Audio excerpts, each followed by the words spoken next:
Bonjour, bonjour, bonjour mon frère, bonjour ma soeur. À travers ce matin, cette courte vidéo, j'aimerais t'exhorter ainsi. Alléluia.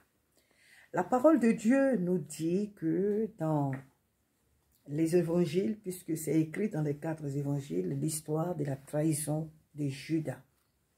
Judas était l'un des disciples de Jésus. Judas a trahi Jésus. Pourquoi? Parce qu'il savait où Jésus se trouvait.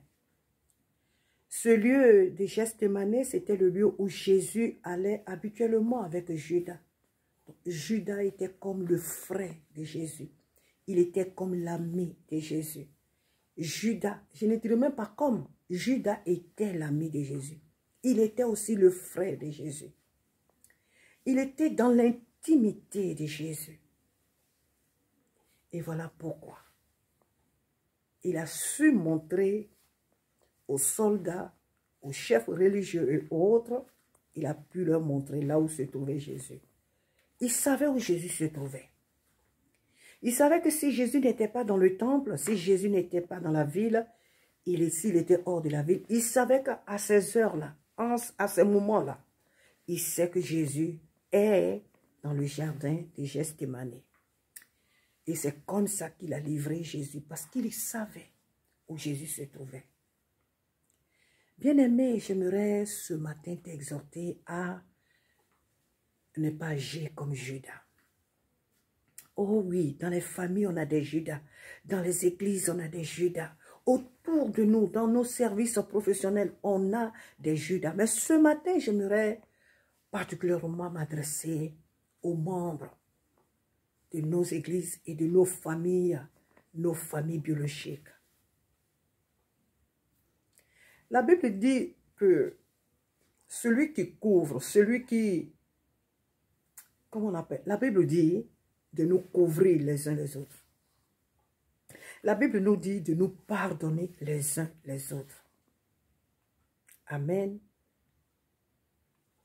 Il n'est pas bien que le frère livre son frère, que la sœur livre sa sœur. Souvent, on parle de la sorcellerie, oui, tel est sorcier, tel est sorcière, tel est sorcier. Pourquoi? Parce qu'on les considère comme des mangeurs d'âme, mangeurs de la chair humaine. Mais il y a plusieurs façons d'être sorcier, il y a plusieurs manières d'être aussi sorcière. Lorsque toi-même, tu livres ton propre frère, les secrets de ta propre sœur, d'un membre de ta famille, en dehors de la famille, c'est-à-dire que tu divulgues les secrets, tu dis les choses qui concernent ta famille à d'autres personnes en dehors de la famille, tu es considéré aussi devant Dieu comme une sorcière, comme un sorcier. Dans une famille, on dit souvent que le linge sale se lave en famille. L'église dans laquelle tu te trouves, tout ce qui se passe là-bas, ce n'est pas à toi d'aller dire ça au dehors. Ce n'est pas à toi de prendre les choses de l'église pour aller les raconter aux païens. Les choses qui se passent dans votre famille, là, ce n'est pas à toi de prendre ces choses-là et aller les dire à d'autres personnes. Les choses qui se passent dans la vie de ton frère, dans la vie de ta soeur, ce n'est pas à toi de prendre ces choses pour aller les raconter à d'autres personnes. Qu'est-ce que tu y gagnes? Qu'est-ce que tu y gagnes? Ma soeur, mon frère, qu'est-ce que tu y gagnes? Quand tu prends les choses qui se passent dans votre assemblée, quand tu prends les choses que font peut-être ton pasteur ou peut-être, je ne sais pas, ton responsable ou ta responsable, ou les familles qui sont dans l'église, les personnes qui sont dans votre assemblée, quand tu prends ce qui se passe dans votre assemblée religieuse là, et que tu t'en vas les raconter au dehors, à des personnes même qui ne sont pas converties, qu'est-ce que tu y gagnes? Qu'est-ce que tu y gagnes? Même quand tu les prends pour aller les raconter à d'autres chrétiens, qu'est-ce que tu y gagnes? C'est ça la sorcellerie. Ce qui se passe dans ta famille là, tu dois fermer la bouche dessus. Ce qui se passe dans la vie de ton frère, dans la vie de ta soeur, tu dois fermer la bouche dessus. S'il y a lieu d'en parler, vous devez en parler dans la famille restreinte. S'il y a lieu d'en parler et que cela nécessite même d'en parler dans la famille élargie, alors parlez-en dans la famille. Car le linge sale se lave en famille. N'est-ce pas? Mais quand tu prends ce qui se passe dans ta maison, dans ta famille, dans la vie de ta soeur, dans la vie de ton frère, et que tu vas au dehors raconter ça à d'autres personnes, tu es un sorcier. Tu es une sorcière. Parce que tu livres ton frère. Parce que tu livres ta soeur. Parce que tu livres ton assemblée. Parce que tu livres tes frères, tes soeurs en Christ. La personne pense que son problème qui est là ou bien qu'elle a, est là au milieu des frères, bon, ou bien entre telle ou telle personne, alors que ça a déjà dépassé les frontières. Et la personne n'est pas au courant. C'est mal fait devant Dieu. Apprenons-nous tous à fermer nos bouches. Déjà sur les choses qu'on nous confie. Apprenons à fermer nos bouches sur les choses que nous voyons, là où nous sommes. Mais souvent, ces personnes, on ne leur a rien demandé, mais quand elles arrivent, elles ont la démangeaison d'ouvrir leur bouche pour parler. Ah, dans cette église-là, tu sais combien ils sont là-bas? Moi, je vous ai dit, hein, depuis que je vais là-bas, on est toujours au même nombre. Non, tu sais, hey, son église-là, les gens ne font que partir, alors qu'elle-même, elle est là. Hein. Mais les gens ne font que quitter l'église. Les gens ne font que quitter l'église là.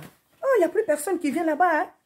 Ah, tu sais, oui, depuis que je vais dans cette église-là, oui, il n'y a personne qui vient là-bas. Hein. Ah, son église est vide. Hein. Ah non, dans son église-là, hey, les gens qui viennent là-bas, ce ne sont que des sorciers. Ce ne sont que des sorciers. Oui, c'est vrai qu'il y a du monde, mais son église, c'est n'importe quoi. Le désordre qu'il y a là-bas, tu ne peux pas savoir. Hey, si tu vois comment ça, la femme du pasteur, si tu vois comment elle s'habille, non, mais c'est pas possible. Si tu vois le pasteur, il est démodé. Non, mais si tu vois le pasteur, c'est un sorcier. Ah, mais si tu vois sa femme, c'est comme ça. Ah, mais si tu vois ses enfants, c'est comme ça. Ah, si tu vois les couples, ah, si tu vois, ah, si tu vois, ah, si tu vois. Ce n'est pas chrétien. Ce n'est pas bien. Ce n'est pas bien. Ce genre de comportement n'est pas celui des enfants de Dieu. Judas a livré Jésus. On pourrait dire que oui, c'est un bon exemple parce que s'il n'avait pas livré Jésus, on ne serait pas sauvé. Comment il a terminé? Judas là, il a terminé comment? Le salaire du péché, c'est la mort. Le salaire du péché, c'est la mort. La Bible dit quoi? La mort et la vie sont quoi?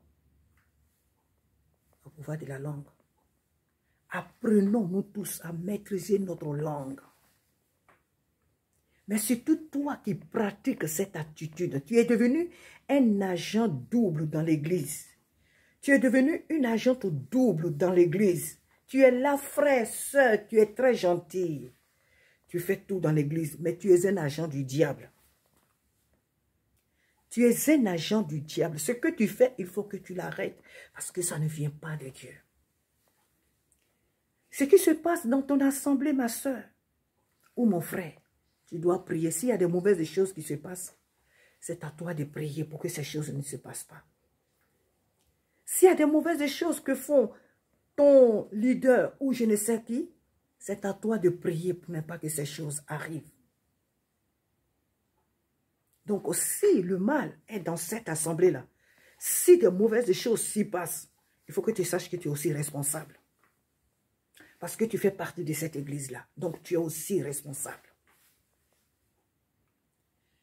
Pourquoi est-ce que vous aimez livrer? Vous aimez aujourd'hui parce qu'il y a des réseaux sociaux, aujourd'hui parce qu'il y a des caméras, aujourd'hui donc chacun veut qu'on le voit, les gens veulent avoir des vues. Donc quand on sort, on raconte des bêtises. Il faut arrêter ce comportement. Il faut que tu arrêtes ce comportement, bien-aimé. Pour toi qui qui au-delà de ta famille biologique, qui va raconter les choses de tes frères, de tes soeurs à d'autres personnes, qu'est-ce que tu y gagnes? C'est ça, livrer son frère. C'est ça, livrer sa soeur. Après, on fait, non, moi, je ne suis pas sorcière. Non, moi, je ne suis pas sorcière. Non, si, c'est une attitude de sorcellerie. Comment tu peux critiquer ton propre frère, ta propre soeur, avec d'autres personnes au dehors? Comment tu as le courage de faire ces choses? Où tu enlèves ce courage-là pour agir de la sorte? Quand tu critiques ta propre soeur, ton propre frère auprès des autres personnes, tu les dénigres, ou tu la dénigres, tu le dénigres, qu'est-ce que tu y gagnes? Qu'est-ce que tu y gagnes? C'est ça la sorcellerie. Et ces genres de personnes, la Bible dit qu'elles n'hériteront pas le royaume de Dieu. Le royaume des cieux, ces personnes n'iront pas. Arrête ce zèle-là parce qu'il est très amer. Arrête ce zèle que tu as là. Dès que tu entends quelque chose dans ton oreille, pouf, tu cours comme si on t'appelait pour aller raconter ça. Dès que tu entends, dès que tes yeux voient ou que tu as entendu, parfois même ce sont des choses que tu les ont dit. Toi aussi tu t'en vas raconter. De faux témoins, de faux témoignages. Il faut, s'il te plaît, Jésus revient. Nous devons nous couvrir dans nos familles les uns les autres. On a des reproches à faire. À ce fait, faisons-nous les reproches dans la famille. On a des reproches à se faire, faisons-les dans la famille. On a des reproches à se faire, faisons-les dans notre assemblée religieuse. Faisons ces reproches, faisons-les entre nous, faisons-nous ces reproches-là. Et que d'autres personnes ne nous attendent pas, que d'autres personnes ne sachent pas ce qui se passe au milieu de nous. Car l'église, c'est une famille. Ces choses ne se font pas. Quand tu agis de la sorte, les gens qui sont au dehors, à qui tu vas parler là, tu leur fermes la porte du ciel. Quand tu prends ce qui se passe dans ton église et que tu vas rencontrer ça au milieu des païens, tu es en train de fermer la porte à ces personnes-là. Tu diras peut-être que oui, non, mais moi je ne vais chez personne pour raconter. Mais quand tu viens sur les réseaux sociaux et que tu en parles, tu parles au monde entier. Là encore, c'est pire. De toute façon, dans les deux cas, c'est pire. Tu n'as pas à le faire. Quand des choses se passent dans une église, on cherche la solution dans la prière. Quand des choses mauvaises se passent dans une famille, on cherche la solution dans la prière. C'est vrai, on fait des reproches, parce que la Bible dit quoi? Souvent on dit plutôt, prie et agis. Voilà. Mais donc si tu as des reproches à faire, tu l'as fait à la personne là où tu te trouves là. Tu appelles la personne et tu lui demandes. Tu appelles la personne et tu parles avec elle. Mais tu ne te presses pas à les raconter. Parce qu'il y a des personnes qui aiment voir les autres pleurer. Quand les autres pleurent, c'est ça leur gloire. Quand dans les familles, dans les foyers des autres, des choses se passent, c'est ça qui fait leur gloire. Elle ne parlait pas avec, cette personne ne parlait pas avec sa femme ou son mari, hein, mais dès qu'elle a appris que dans l'autre foyer, ça ne va pas, c'est maintenant elle va prouver que dans son foyer, tout va. Ces genres de comportement, il faut arrêter ça. C'est sur les problèmes des autres, vous voulez vous arrêter pour vous améliorer. C'est sur les problèmes des autres, vous voulez vous arrêter pour vous faire, pour vous montrer comme des personnes importantes. Ces genres de choses, ça ne se fait pas. Ça ne se fait pas. Judas savait où se trouvait Jésus. C'est ainsi qu'il a appelé les malfaiteurs à aller le saisir. Judas savait où se trouvait Jésus, dans le jardin de Gethsémani. C'est comme ça qu'il a montré aux soldats où se trouvait Jésus. Il a montré ce lieu secret où il avait l'habitude d'aller avec Jésus. C'est comme ça qu'il leur a montré ce lieu-là pour qu'ils aillent saisir Jésus. Tu connais mieux ton frère, tu connais mieux ta soeur. S'il te plaît, couvre-le, couvre-la. Si ce qu'il fait ou ce qu'elle fait mérite d'être, comment on appelle, nécessite une discussion, que cela se fasse dans la famille. Car le linge sale se lave en famille. que ça reste dans la famille. Mais n'oublie pas, pour finir, je vais te dire, n'oublie pas que ce que tu es en train de faire là, tu te dévalorises toi-même. Pour toi qui es dans l'église et qui chaque fois court pour aller raconter ce qui se passe à d'autres personnes, tu te moques de toi-même. Tu crois que c'est ton église que tu es en train de dévaloriser, c'est l'homme de Dieu, c'est l'assemblée que tu es en train de... Non, tu te détruis toi-même. Parce que les gens auxquels tu parles là, quand tu tournes le dos, tu dis, mais vraiment, cette personne, elle est bête. Tu crois que quand tu es là, tu leur parles, ils t'applaudissent. Mais quand tu te lèves là, ces personnes-là se moquent de toi. Tu n'es rien du tout. Ces personnes-là se moquent de toi. Et pour toi, mon frère ou ma soeur, qui agit de la sorte par rapport aux membres de ta famille, n'oublie pas que les gens auxquels tu vas parler là, les gens vers lesquels tu cours tout le temps, puis tu parles, tu critiques, tu te vocifères, je ne sais pas si on peut le dire comme ça, les gens au milieu desquels tu vas parler, les personnes auxquelles tu vas parler là, ne pense pas que oui, parce que quand tu viens leur parler, elles t'applaudissent et tout, donc tu penses qu'elles trouvent que tu es une bonne personne. Non, quand tu te lèves là, elles disent, mais c'est pas possible. Comment une personne peut agir de la sorte? Ces personnes auxquelles tu vas parler, elles te méprisent. Elles n'ont aucun respect pour toi. On t'achètera au prix que tu te vends.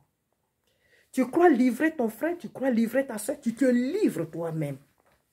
Tu crois livrer ton église, tu te livres toi-même. Ce qu'un homme aura sémé, il le moissonnera. La solution de tout problème se trouve à genoux devant le trône de Dieu. Car Dieu seul a la solution à tous les problèmes. Ton frère agit mal, va vers lui. Ta soeur, ton frère agit mal ou ta soeur, va vers elle. Il y a des choses qui se passent dans ton assemblée religieuse. Mets-toi en prière. S'il y a lieu d'aller vers la personne, il faut aller et en parler. Mais il ne faut pas prendre les choses qui se passent là où tu te trouves pour aller les dire au dehors. Ta coupe là sera très très amère. Ta coupe sera une coupe très très amère. Celle qu'on te met ou qu'on va te mettre dans la main là, elle sera une coupe très très amère pour toi. Un piège pour ton âme. Garde ta bouche, s'il te plaît. Ferme ta bouche sur ce qui se passe dans ta famille, entre toi et tes frères, entre toi et tes sœurs, entre toi et ton église. Apprends à fermer la bouche car le corps de Christ, l'église est le corps de Christ. L'église est une famille. Apprends à fermer la bouche sur ce qui se passe dans ta famille. Parce que vous êtes une famille.